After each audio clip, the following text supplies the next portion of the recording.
Padayon tang na malandong sa mga virtues nga maghatag natog paglaom. Kaya nga tong tema mauman ang Pilgrims of Hope nining Misa de Gallo.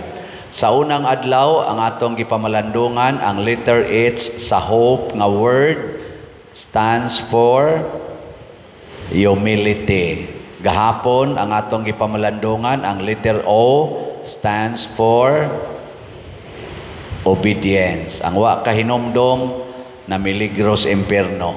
Karong adlaw ang letter P ang sawan prayer or piety, ang pagkamaampuon. Kaning pagampo or prayer or piety nga virtue mao sa ni usa sa maghatag natog paglaom. Ang tao nga maampuon kanunay nagampo, dili gid na daling ma-discourage, dili daling maguol, dili daling mo undang sa iyang commitment. Lingiyay mong tupad. Ing na kaundangon na ka. Ing na kaundangon. Mga asawa, dili na mo kaundangon sa atiman anang paghigugma ng inyong mga bana. Mga bana, dili mo kaundangon sa pagsigig atiman o higugma ng inyong asawa.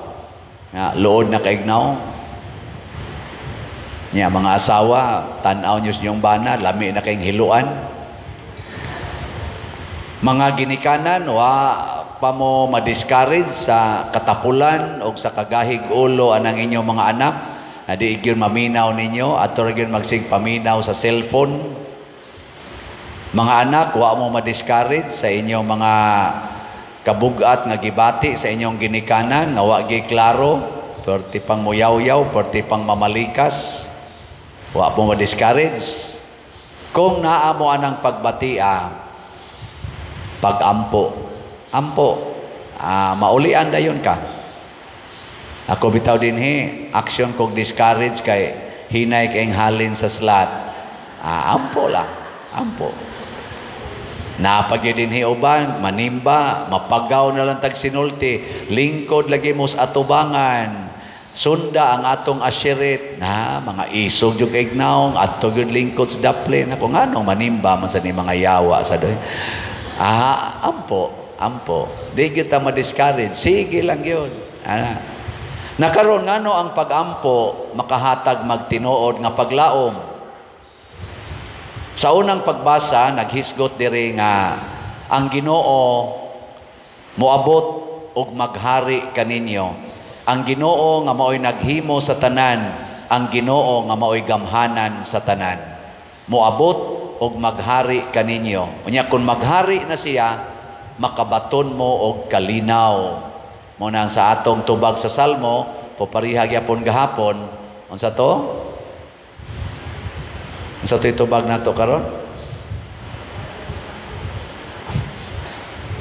Ang katarong mulambo sa iyang panahon o ang kahingpitan sa kalinaw hangtod sa kahangturan.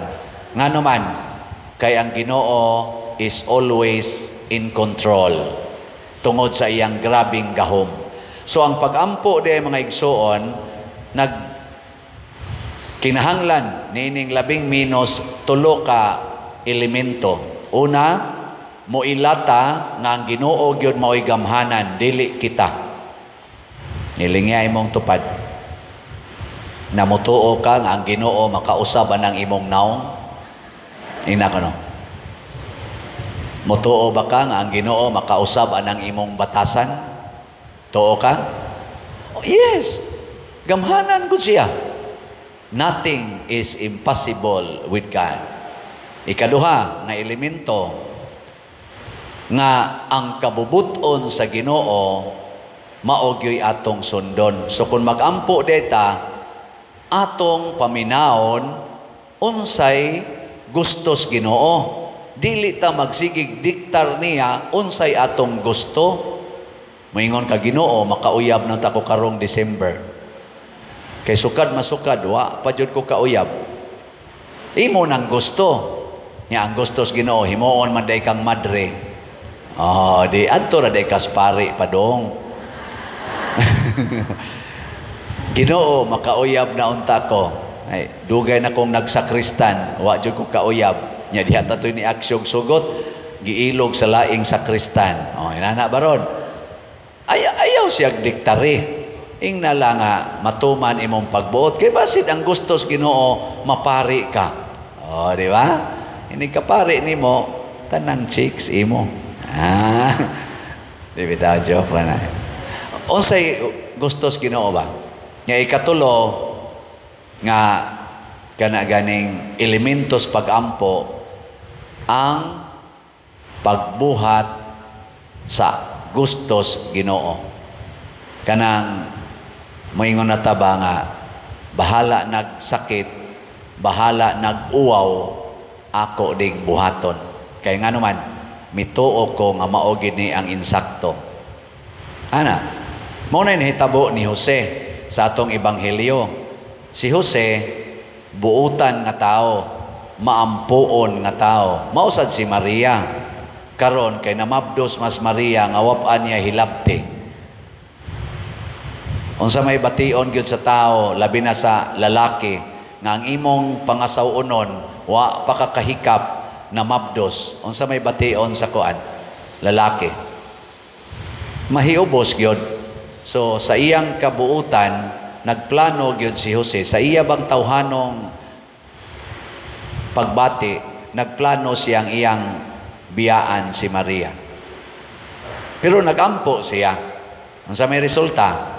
Nagpakita ang anghel niya o giingnan siya, mauni ang gustos Ginoo, mangasawa kang Maria, kay si Maria namapdos na sa gahom sa Ginoo. Nya kay niila man si Jose nga ang Ginoo gamhanan kayo, siya bitaw di jud ko mo question kung si Maria namapdos tungod sa Ginoo, kay gamhanan kong Ginoo. Nya giingnan ni siya, balik ngadtong Maria, pangasawa siya og nganlig Hesus ang iyang anak, kay ang meaning anang Hesus manluluwas. Balik dayo Jose nga to, wa nay daghang pangutana. May kamo mga asawa, kung pananglitan mga bit inyong bana nya moadto din mo sa Ginoo, Ginoo nganong nangabit man ni siya, nya moingon din ang Ginoo ayaw reklamo padayon sa paghigugma og atiman sa imong bana. Musugot mo dili. Kinsay mo sugot, taas ang kamot. Sige, isa ba? Mga yawanon, gede mo. Kamo mga banang niya din pananglitan ron, imong asawa, sige yaw-yaw, perti na yung makayaw-yaw, gamay ni mong lihok, sawayon dayon ka, mura nag animal kaignaong. Ya, buutan kay siya mutratar sa imong kumpare. Magsigi jog ingon, pre, unsay gusto nimo pre, mango float. Oh, inana ba? Nya, igpangutanan nimo sa Ginoo, maghilak na ka, animal man ni akong asawa, Lord, anong sige man nagingon ani niya, iya man kung pasuyaon. Unsa do na ka ni sila relations pare? Nya dugay ra ba kay mouli? Ihatod ni pare tag alas 12 nas gabi o sa alas 3 nas kadlawon. Ana, unsaon man ni nako, ako na lang kaning patyon. Nya moingon ning Ginoo, ayaw. Pangasawa lang gina atiman na higugmaa, iapil sa dangimong kumpare. Kinsa mga banaha ang mosugot ani, taas ang kamot. Pariha ra mo tanan. Tanawa, tungod aning batasana, dili ta nagpakita ta nga kuwang tas pagampo. Kaya ang kasagaran natong gibuhat, naara kita kutob sa ampo-ampo. Ampo-ampo ba kanang sunod-sunod lang. Uy, milagroso man kuno dito, mangadto ta. Uy, aligre ni da, aligre ni, apil ta. Sunod-sunod lang ba? Ala, misa di Galio na. Ingon ra ba sila kung humnon gid nimo ang 9 days, unsay imong pangayoon, ihatag yun. Ya, wadyo kay sabong-sabong diri sa petition and gratitude. Mawitan ang giusab na ni nato rong pamaagi kay kadto check ang uban dugayan man mo and check pa ka dito Nya usahay wa sa dito ang imong petisyon. Ang ato rong bagong pamaagi para makasabong gid mo dire kanang pangayo lang mo og naa kay pangayoos Ginoo karong adlaw, nya naa sa kay pasalamatan niya karong adlaw. Pangayo lang mo dito og kanang nana usa ka Christmas ball unya human dayon hug mo sa inyong love offering. Nya human ana inigpaso na diri unya imo tong balikon pagsulti, Lord, ako ning i-offer nimo ang akong pasalamat o kining akong pangayo. Nana sa imong kasing-kasing. At least one petition, one gratitude, nya sabong dayon dire. Ana na lang ha, aron paspas. Kinsa man ninyo ron ang naay pasalamat nga inyo nang gigunitan ang bulat sa kamot.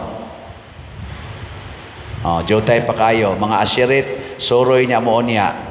Og dapat dihay mga bula, isuroy nga ri ofertory aron nga maka petisyon sad mo. Bisag piso imong ihog, 25 centavos ba? Haron ang imong petisyon, bali ra sag 25 centavos ang i-grant sa Ginoo. Nya na kay petisyon nga makapasar ka sa board exam, bali ra sag piso ang imong mapasaran. Ana. Pasabo. Kinasing-kasing, ha? Mao ni siya ang atong buhaton, magampo. Nya kung naa nakaaning muilakang ang Ginoo gamhanan, unya mutuman ka, mahibaw na ka siyang kabubuton, musunod ka siyang kabubuton, everything, every good thing will follow. Ang tanan gyud musunod. Mao bitato nga pag-abot nako dinhi August 6, 2019, hapit tanan nato dinhi mga tiles na nga tangtang nato. Ato dihang kisami na nagbitay ng liki, ato dinhing kuryente wa gi klaro, sige ka trip off kay gikan na to kwintador dito, sige na nigto dinhing kilid sa simbahan, magsaot ta diag planggana.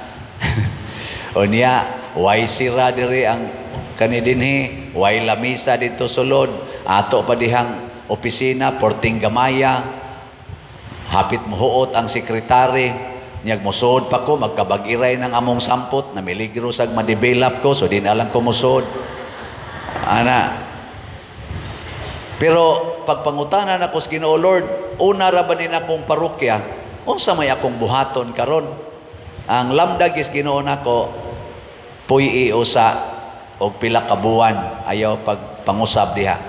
Kinahanglan makat-on kag puyo niini. Nya paghuwat na lang sa akong isulti. Mo to, wa jud koy giusab dinhi hangtod niabot og January, sige meeting sa atong pastoral ana hangtod pag January 2020 ni sugod taog kani-ganing himo og hinay-hinay mga projects guided by our patron saint San Vicente Ferrer og sa atong Ginoo, og mao na ni Roy nahitabo sa atong parokya. Everything is history. Ano?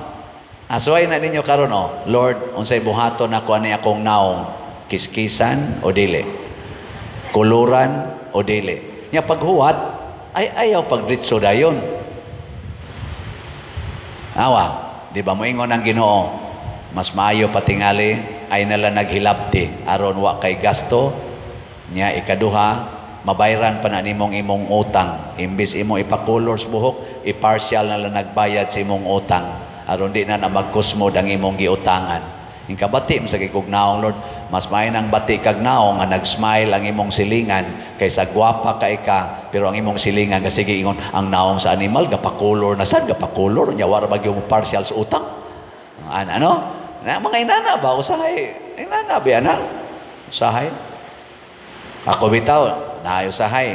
Karon pari nako. Sobra naman mga 10 times nga naibog kog babay. Sobra na ba?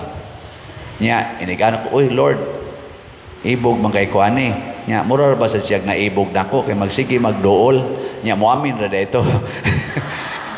Ako lagi interpret og lain ba, may ngandeng Ginoo, wa ka kay bawo, nana man ay uyab, ay di ay Lord no, ay kasakita sa Lord ay sakit-sakit ka diya, nga naman sa kay madre, nako ay sakto dito. Ako na nga maka-realize sa sad ko, sakto de mo din imong kabubuton nga magpuyo na gyud mi nga murag padong nas langit. Ang madre, tuwa siyang monasteryo, ako di asag ko dire, tabla naming duha. Oh, ana. Nya, lipay na yun. Ang sunod. Ana raman na.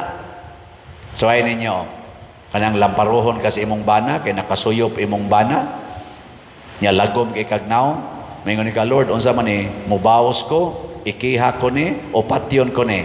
Yung ayaw dawata lang ng imong lagom, kay maayo ra na after few days. Ayaw dahil imong lagom. Malinawon kay inyong kinabuhi. Di ba? Malinawon ba? Why gubot? Tamparuson ka sa imong bana, mayon ka Ginoo. Ampo din ka ba? Lord, help me. Unsay akong buhaton? Mayon din Ginoo. Ningon bitaw ko nga kung tamparason imong pikas aping, ipatagpa lang sa nang pikas. Imo lang sa ipasagpa. Unsa may mahitabo? Mingaw kayo ang inyong balay, malinawon kayo. Kay makuyapan man dayon ka. Na, di ba nagisaba, magyaw-yaw pa to imong banang, nakuyapan na ka diha. Dili pa matandog imo mga silingan, kanang sunod nimo nga balay, di gyud matandog. Pero ig-action sa imong banang, tamparuson tigap, siyagit sa kap, ikapistiya ka, ikaw ni malakap, siyagit ka, asos ang inyong silingan, mo yung nakalami, biya pamusilo ng mga buang di, di man sa takapahuway din mana na. Pero patid-patiran kasi imong bana, nya igo na kang mulagobo, nya moingon ra sa kap, this cannot change my love for you. Pasti lang, nindota lagi. Ikaw ma, lungon ay moabot, lungon. Uy, may lungon. Ay, giatake siguro ang asawa. So, dekas lungon, lubong ka nga to. Wag yun, linaw kayo.